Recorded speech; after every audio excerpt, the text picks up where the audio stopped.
जब अंत काल के स्मरण के अनुसार ही गति होती है, तो फिर अंत काल में भगवान का स्मरण होने के लिए मनुष्य को क्या करना चाहिए?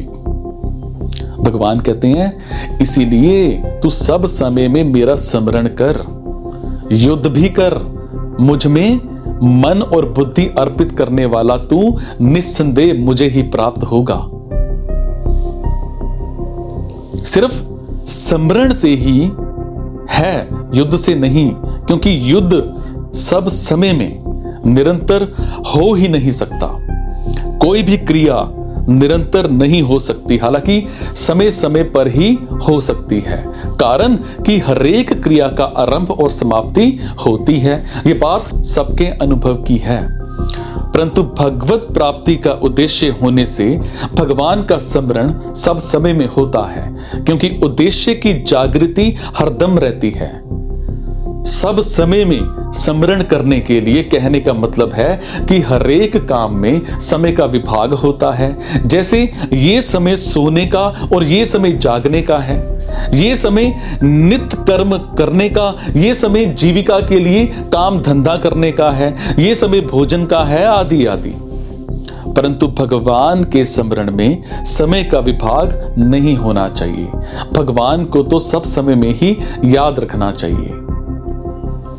यहां अर्जुन के सामने युद्ध रूप कर्तव्य कर्म है, जो उनको खुद प्राप्त हुआ है। ऐसे ही मनुष्य को कर्तव्य रूप से जो प्राप्त हो जाए, उसको भगवान का स्मरण करते हुए करना चाहिए। परंतु उसमें भगवान का स्मरण मुख्य है और कर्तव्य कर्म गौण है। सुमिरन के पीछे सुमिरन होता रहे, अर्थात निरंतर सुमिरन होता रहे। और दूसरा मतलब यह है कि भगवान किसी भी जीव को भूलते नहीं। वर्तमान में सभी जीवों को खुद जानने की बात कही है भगवान ने। जब भगवान वर्तमान में सबको जानते हैं, तब भगवान का संपूर्ण जीवों का सुमिरन करना स्वाभाविक हुआ। अब ये जीव भगवान का स्मरण करे तो इसका बेड़ा पार है। भगवान के सुमिरन की जागृति के लिए भगवान के साथ अपनापन होना चाहिए। ये अपनापन जितना ही दृढ़ होगा, उतनी ही भगवान की स्मृति बार बार आएगी। मेरे में मन बुद्धि अर्पित कर देने का साधारण अर्थ होता है कि मन से भगवान का चिंतन हो और बुद्धि से परमात्मा का निश्चय किया जाए। परंतु इसका वास्तविक अर्थ है मन, बुद्धि, इंद्रियां, शरीर आदि को भगवान को के ही मानना, कभी भूल से भी इनको अपने ना मानना। कारण कि जितने भी प्राकृत पदार्थ हैं, वो सब के सब भगवान के ही हैं। उन प्राकृत पदार्थों को अपना मानना ही गलती है।